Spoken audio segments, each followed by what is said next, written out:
Graças a Deus, minha amiga, meu amigo ouvinte, pelo poder da fé, em o nome do Senhor Jesus, receba agora o espírito da fé para você vencer os seus problemas no dia de hoje, para você se sustentar na fé, para você subir no altar, para você ter a plenitude do Espírito Santo. Que Deus abençoe a sua vida, abençoe a sua casa, a sua família, abençoe o trabalho de suas mãos. Que Deus seja contigo, desde agora e para todo sempre, no nome glorioso, poderoso do Senhor Jesus Cristo. E quem crê, diga amém e graças a Deus.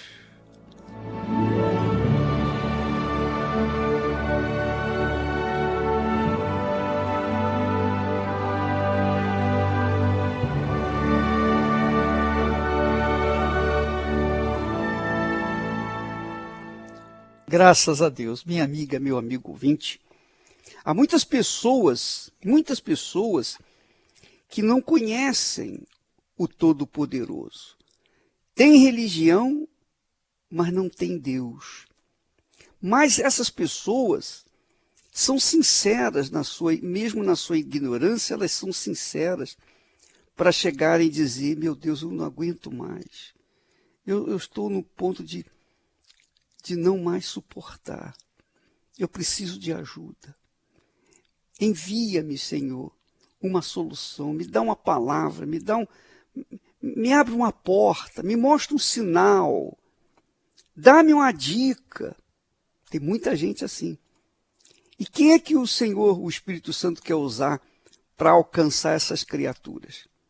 Ele quer usar justamente aqueles que nele têm crido. Porque assim como ele usou Moisés para libertar o povo de Israel lá do Egito, ele quer usá-lo, minha amiga e meu amigo ouvinte, para atender a necessidade do povo, porque Deus é espírito. Deus é espírito. Como espírito, ele vê tudo. Ele vê toda a necessidade humana. Ele mesmo disse, tenho visto atentamente a aflição do meu povo que está no Egito. Tenho visto. E tenho ouvido o seu clamor por causa dos seus opressores. Porque conheci as suas dores. Então, Deus tem visto, tem ouvido o clamor daqueles que estão desesperados. Mas como que ele vai chegar até esses desesperados? Como? Ele vai ter que usar uma boca para poder falar. Ele vai ter que usar pés para que possam chegar a essas pessoas. Ele precisa de usar corpos, pessoas, seres dispostos a serem usados por ele. Minha amiga, meu amigo ouvinte, Deus tem visto a aflição do seu povo. Deus tem visto a aflição do seu povo que está no Brasil, gemendo, urrando de dor.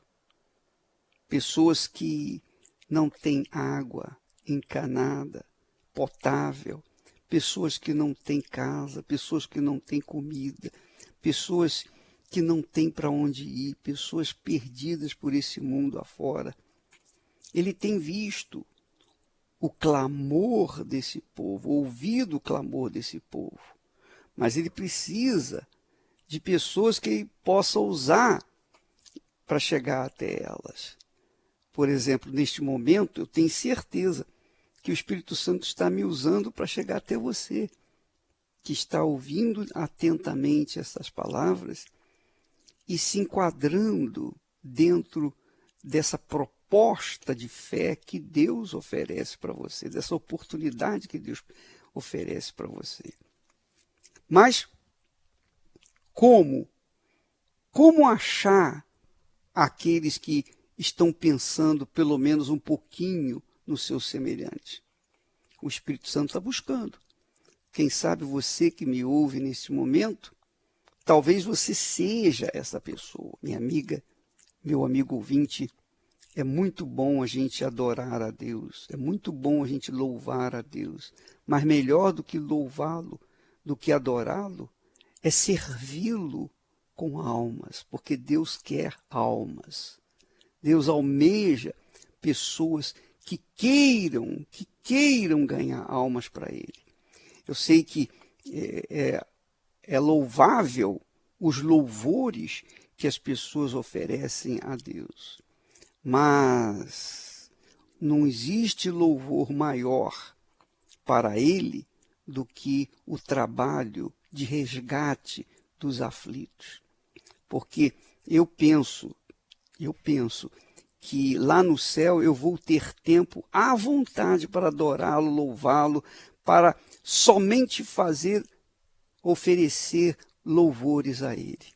Mas enquanto eu viver aqui na terra, eu tenho que dedicar o meu corpo, meu ser, a minha vida, a minha mente, para pensar nos que estão sofrendo, que estão sendo naufragados, que estão se afogando nessa vida, e tentar levar um bote de salva-vida, levar alguma coisa para resgatar a vida dessas pessoas. Esse é o Espírito de Deus. Esse é o Espírito que move a gente. O Espírito Santo veio para isso, para nos guiar aos aflitos. O Espírito Santo, assim como ele usou Moisés para salvar Israel, para levar salvação para os filhos de Israel, lá no Egito, para libertar os filhos de Israel, Deus também está movendo-se na vida daqueles que são dedicados no altar para salvar outras pessoas. Você não precisa necessariamente ser uma obreira, um pastor, uma pastora. Você não precisa. Há pessoas que dizem, bispo, eu queria servir a Deus no altar. Poxa, mas servir a Deus no altar é isso, você ganha almas. Você não precisa ser pastor, bispo para ganhar almas. Ou precisa? Você precisa ser um pastor para visitar uma pessoa órfã, uma pessoa que está num hospital, que está num presídio. Você já tem o Espírito de Deus. Se você dedicou a sua vida a Ele no altar, então você já está preparada, você já está em condições de ir salvar almas, porque essa é a vontade de Deus para as nossas vidas. Sabe, minha amiga, meu amigo ouvinte, não há nada neste mundo mais rico, mais glorioso do que ganhar almas. A Bíblia fala que preciosos são os pés dos que anunciam as boas novas. E também aqueles que saem chorando e semeando, e trabalhando, enquanto pregam, enquanto anunciam o Evangelho, voltarão com júbilo, com lágrimas de alegria. Deus quer salvar, mas Ele precisa de pessoas disponíveis. E Ele salva e Ele batiza com o Espírito Santo para isso, para que a gente venha salvar almas. Sabe, há muitas pessoas que querem receber o Espírito Santo para falar em línguas. Há outras que querem receber o Espírito Santo para serem admiradas pelos outros. Não, o Espírito Santo não vem para isso, não. O Espírito de Deus só desce sobre aqueles que têm sede de almas. Eu quero almas. Deus quer almas. Nós queremos almas. Nós queremos roubar aquelas almas que estão nas garras de Satanás. Mas para isso, só quando temos o Espírito de Deus. Então, amiga e amigo ouvinte, dedique a sua vida hoje no altar, para ganhar almas. E você será a pessoa mais bem-aventurada, mais feliz deste mundo, quando você conquistar uma alma, você vai se tornar a pessoa mais rica na face da terra. Jesus disse que adianta o homem ganhar o mundo inteiro e perder a sua alma. Quer dizer, não tem nada mais glorioso, nada mais rico, nada mais frutífero do que você alcançar uma alma para o Senhor Jesus. E todos podem fazer isso, independentemente de serem oficiais ou não da igreja. Basta que você queira salvar almas. Graças a Deus. Eu vou lançar a minha rede ao mar, para muitas vidas alcançar. Eu quero alma, eu tenho vida de adorador. Eu ouço a voz do meu Senhor e Ele pede alma.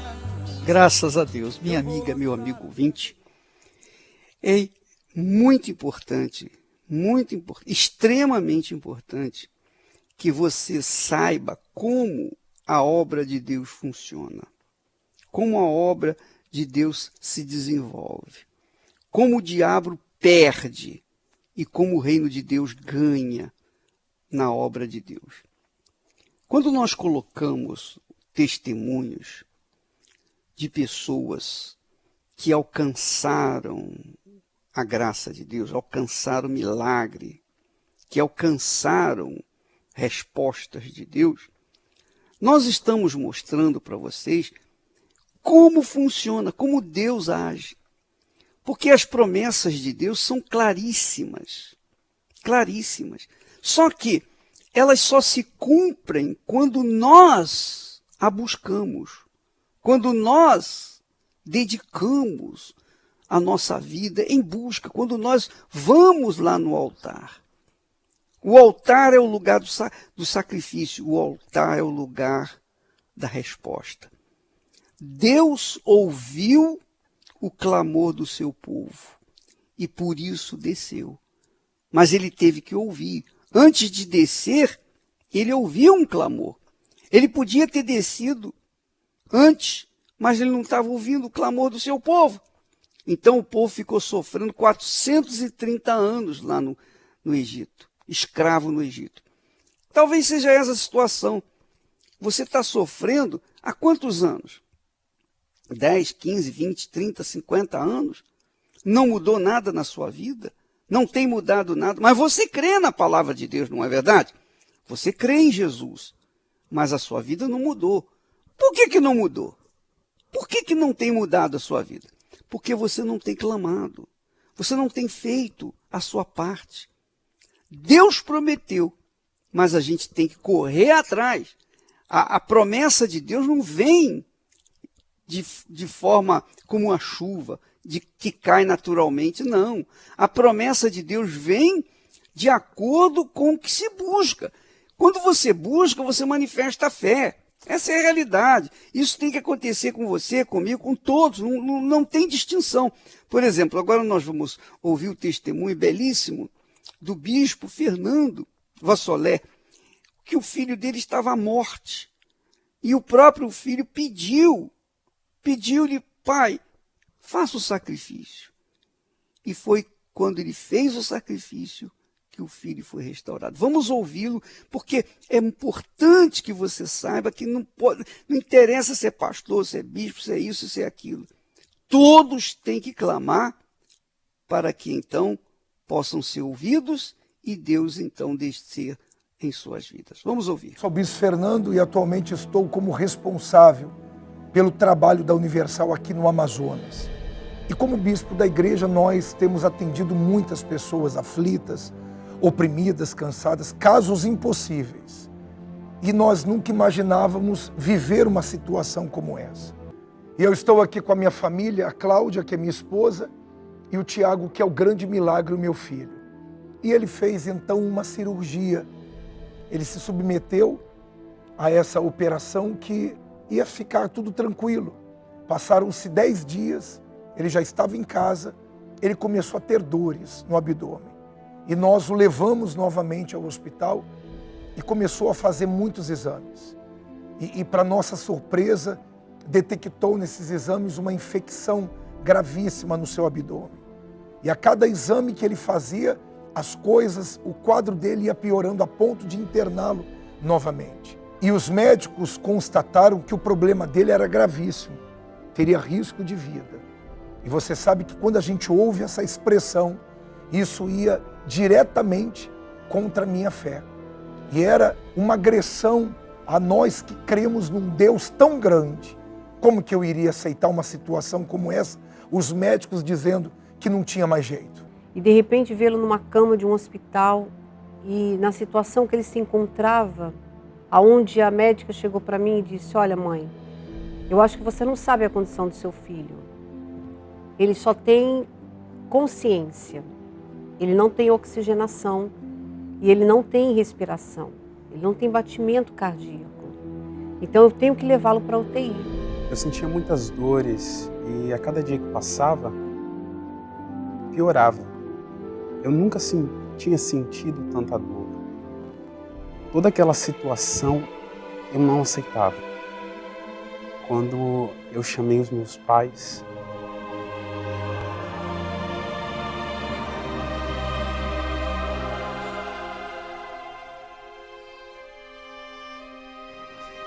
dentro de mim só tinha revolta, porque eu não aceitava ver eles sofrendo. Eu não queria mais nada. Eu só queria que aquela situação terminasse. E eu sabia que só tinha um jeito. Talvez eles não saibam, mas eu já estava entrando em coma, entubado, com sonda. E eu senti que a cada momento eu perdia as minhas forças, eu não tinha mais respiração. Eu via aquela situação ao meu redor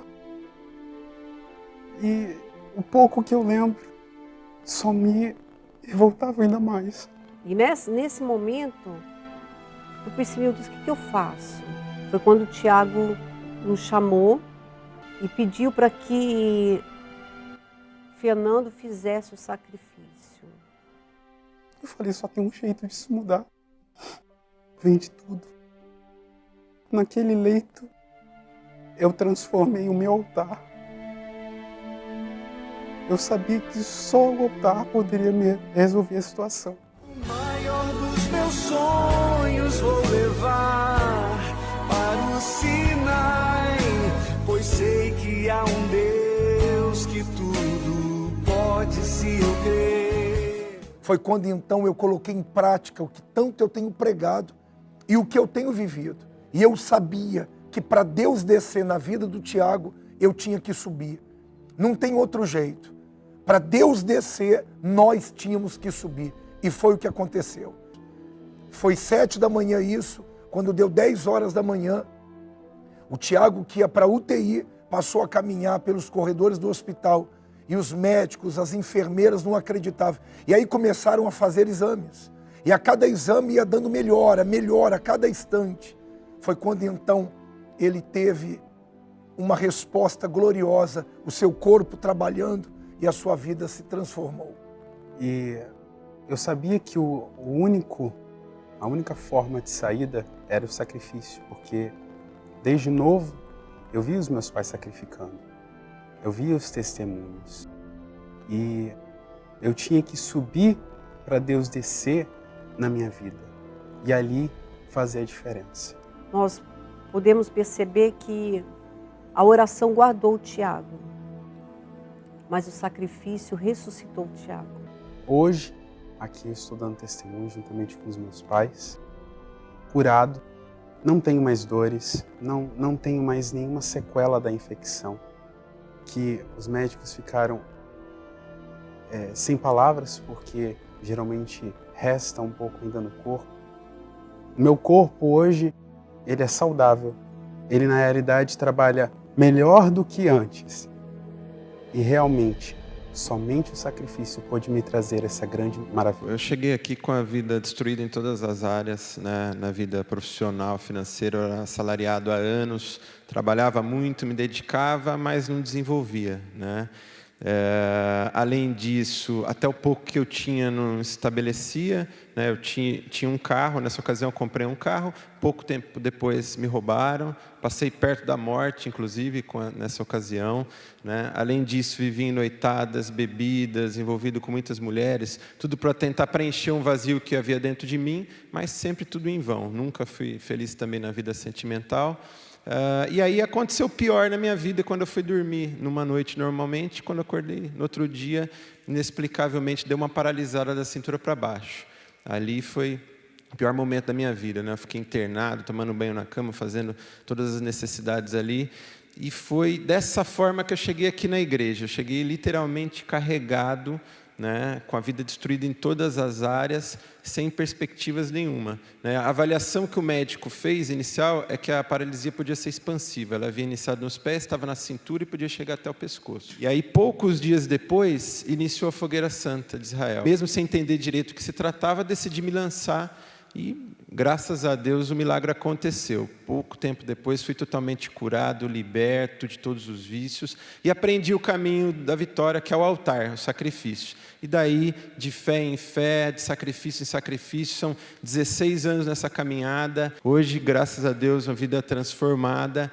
Hoje eu trabalho no mercado imobiliário, né? Eu lidero um grupo aí de 300 profissionais, dentre diretores, superintendentes, gerentes. Participo de reuniões com os principais incorporadores do país. Tenho 2 empresas de prestação de serviço nessa área. Recentemente, Deus nos deu também uma outra empresa, é uma clínica de estética, né, que essa é minha esposa que é responsável, um local nobre também, uma empresa toda montada, né? Além disso, nós temos um apartamento de alto padrão, temos um veículo importado de luxo, fazemos excelentes viagens e tenho certeza que é só o começo, né? A gente vai continuar firme nessa caminhada aí e muito mais Deus tem preparado. Tudo do altar. Desde a minha cura, a minha libertação, encontro com Deus, a transformação, casamento, as empresas, tudo do altar. Graças a Deus. Então você verificou que Deus ouviu o clamor dessas pessoas e desceu até a vida delas. Quando a pessoa vai para o altar e sacrifica, não há como Deus não ouvir, não atender, não responder.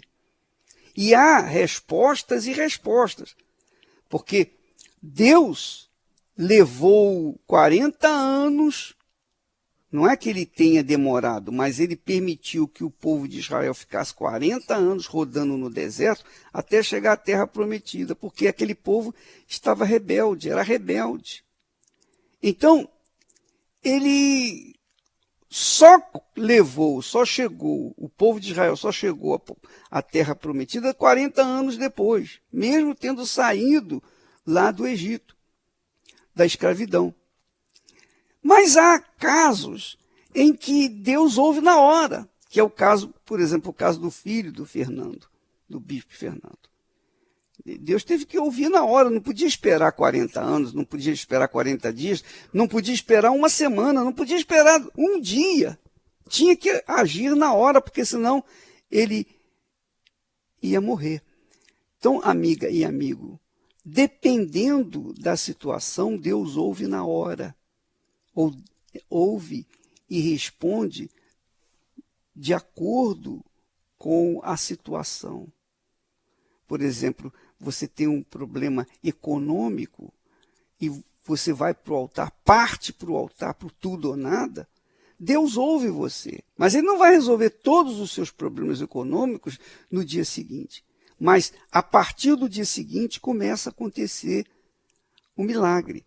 A partir daquele momento começa a melhor. A partir do momento em que a pessoa faz o seu sacrifício no altar, então a resposta vem ao encontro daquela criatura. Mas não é para resolver o problema 100%. Eu falo isso por mim mesmo, porque uma vez eu cheguei ao ponto em que eu estava no desespero, e eu fiz o meu clamor, eu fiz o meu sacrifício, meu clamor sacrificial, e Deus me ouviu no dia seguinte. Mas não resolveu todos os meus problemas. Não, mas a partir do dia seguinte eu comecei a tomar posse daquilo que ele prometeu. Quer dizer, aconteceu foram acontecendo os milagres. E acontece a mesma coisa com respeito a outros tantos milagres. Há milagres que acontecem da noite para o dia, ou acontece na hora. Jesus curou cegos, surdos, paralíticos, ressuscitou mortos. Por exemplo, na ressurreição de Lázaro, Jesus levou 4 dias até chegar onde estava Lázaro. 4 dias. Mas quando ele chegou lá, Lázaro ressuscitou na hora. Então, há o tempo de Deus, mas quando se trata de vida ou morte, a vida, quando se trata de vida ou morte, é na hora. Tem que acontecer naquele momento. Ou então, a pessoa morre. É assim que acontece. Mas em todos os milagres de Deus, tem que acontecer o elemento primordial, que é o clamor, que é o sacrifício, que é a subida no altar, é partir para o tudo ou nada. E foi isso que aconteceu com esse pessoal. E nós vamos trazer sempre testemunhos aqui, você vai verificar isso.